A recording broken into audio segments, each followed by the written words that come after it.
here's how you read drum sheet music. So fundamentally, drum sheet music looks almost the same as other instruments, however the dots mean different things. So first of all, what is the same?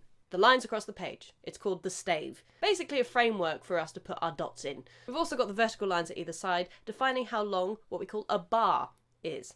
And thus, these are called bar lines. Surprise, surprise. So in drum sheet music, dots mean actual physical drums, and X's mean cymbals. Also, drum sheet music is very logical because the things that are lowest physically are also lowest on the stave, and vice versa. The things that are highest are also highest on the stave. So, what does everything mean? So the bottom line is your feet. If it's a dot, remember it's a drum, kick drum, and if it's an X, it's a cymbal. So in this case, it's your hi-hat foot. Line up from that, you got the floor tom, the lowest pitched tom. Again, we're going low to high. Next up, you've got a dot, which is a snare drum.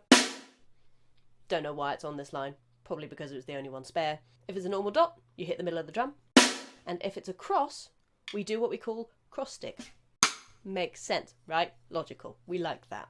Now next up we've got the mid tom, which is probably the easiest to remember because we've got a line going through, you guessed it, the middle of it. And then one up from that, we've got a high tom. So remember, we're going up the stave and therefore we're going up in pitch. Now we get to the cymbals. Now first of all, we'll look at the one you probably see the most, which is the hi-hat.